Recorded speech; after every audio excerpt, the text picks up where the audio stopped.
Ambulance? ಅಯ್ಯೋ, ಅದು ambulance ಅಲ್ಲ, ಆಂಬ್ಯುಲೆನ್ಸ್.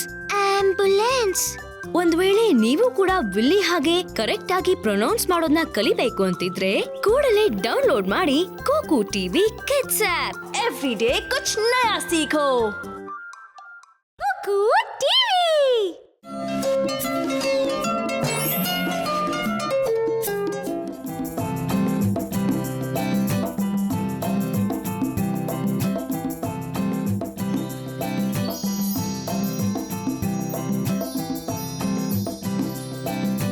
ಯಾಹೂ ಯಾಹೂ, ನಾವೀಗ ಝೂ ಅಲ್ಲಿದ್ದೀವಿ.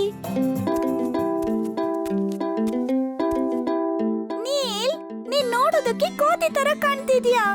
ಮಕ್ಕಳೇ, ಇವಾಗ ನಾವು ಮೃಗಾಲಯದಲ್ಲಿದ್ದೀವಿ. ನಿಮಗ್ ಗೊತ್ತಾ ಮೃಗಾಲಯ ಅಂದ್ರೆ ಏನು ಅಂತ? ಹೌದು, ಈ ಸ್ಥಳದಲ್ಲಿ ಕಾಡು ಪ್ರಾಣಿಗಳನ್ನ ಇಟ್ಟಿರ್ತಾರೆ. ಅದ್ಭುತ! ಹಾಗಾದ್ರೆ ಬನ್ನಿ ಹೋಗಿ ನೋಡೋಣ. ಇದು ಒಂದು ಹುಲಿ. ಇದು ನೋಡಿ, ತನ್ನ ದೇಹದ ಮೇಲಿರುವ ಪಟ್ಟೆಗಳ ಜೊತೆಗೆ ಎಷ್ಟು ಸುಂದರವಾಗಿ ಕಾಣ್ತಿದೆ. ಹುಲಿಗಳು ಬೆಕ್ಕಿನ ಮೂಲದಿಂದನೇ ಬಂದಿರೋದು. ಮಕ್ಕಳೇ, ನಿಮಗ್ ಗೊತ್ತಾ, ಹುಲಿಯು ನಮ್ಮ ದೇಶ ಭಾರತದ ರಾಷ್ಟ್ರೀಯ ಪ್ರಾಣಿ. ಇದು ಸಿಂಹ. ಇದು ಕೂಡ ಬೆಕ್ಕಿನ ಫ್ಯಾಮಿಲಿ.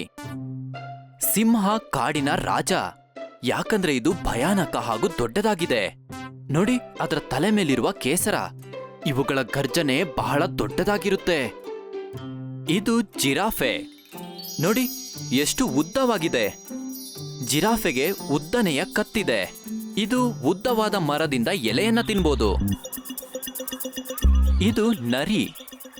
ನರಿಗಳು ನಾಯಿಯ ವಂಶಸ್ಥರು. ನರಿಗಳು ತುಂಬಾನೇ ಬುದ್ಧಿವಂತ ಪ್ರಾಣಿ. ಅವುಗಳು ಚಿಕ್ಕ ಪ್ರಾಣಿಯನ್ನ ಬೇಟೆ ಆಡ್ತವೆ. ನೋಡಿ, ಎಷ್ಟು ವೇಗವಾಗಿ ಹೋಗುತ್ತೆ. ಇದು ನೋಡಿ ತೋಳ. ಇದು ಕೂಡ ನಾಯಿಯ ವಂಶಸ್ಥರೇ. ತೋಳಗಳು ಬಹಳ ಭಯಾನಕ ಪ್ರಾಣಿ. ಅವುಗಳು ನರಿಗಿಂತನೂ ದೊಡ್ಡದಾಗಿರುತ್ತೆ. ನಿಮಗ್ ಗೊತ್ತಾ, ತೋಳಗಳು ರಾತ್ರಿ ಹೊತ್ತು ಕೂಗ್ತವೆ. ಇವುಗಳು ಆನೆ. ನೋಡಿ, ಇವುಗಳು ಎಷ್ಟು ಸೊಗಸಾಗಿವೆ. ಭೂಮಿಯ ಅತಿ ದೊಡ್ಡದಾದ ಪ್ರಾಣಿ. ನೋಡಿ, ಎಷ್ಟು ಉದ್ದವಾದ ಸೊಂಡಿಲು ಹಾಗೂ ದಂತವಿದೆ. ಅದ್ರ ಸೈಜನ್ನ ನೋಡಿ ಫೂಲ್ ಆಗ್ಬೇಡಿ. ಅವುಗಳು ಬಹಳ ಸೌಮ್ಯ ಜೀವಿಗಳು. ಇವಾಗ ಇದೇ ನೋಡಿ ಕೋತಿಗಳು. ಇವುಗಳು ಮರದ ಮೇಲೆ ವಾಸಿಸ್ತವೆ. ಇವುಗಳು ಗುಂಪಿನಲ್ಲಿಯೇ ಸಿಗುತ್ತವೆ. ಇವುಗಳು ತುಂಬಾ ತಂಟೆ ಹಾಗೂ ಬುದ್ಧಿವಂತರು ಕೂಡ. ಅವುಗಳಿಗೆ ಚೇಷ್ಟೆ ಮಾಡೋದಂದ್ರೆ ಬಹಳ ಇಷ್ಟ.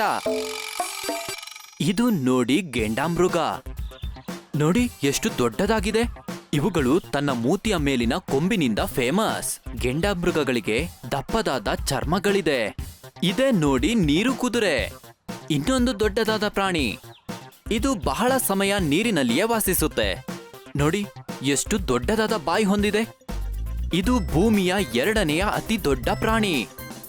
ಮಕ್ಕಳೇ, ಬಹಳ ಪ್ರಾಣಿಗಳನ್ನ ನೋಡಿ ನಿಮಗೆ ಸಂತೋಷ ಆಗ್ಲಿಲ್ವಾ? ಇವಾಗ ಕತ್ಲೆ ಆಗ್ತಾ ಇದೆ, ಬನ್ನಿ ಮನೆಗೆ ಹೋಗೋಣ. ವಾವ್, ಈ ಪ್ರಾಣಿಗಳೆಲ್ಲ ತುಂಬಾನೇ ಅದ್ಭುತವಾಗಿದೆ ಮತ್ತೆ ಸುಂದರವಾಗಿದೆ. ನಾವು ಇನ್ನೊಂದ್ಸಲ ಬರೋಣ. ಖಂಡಿತ ಬರೋಣ ಮಕ್ಕಳೇ.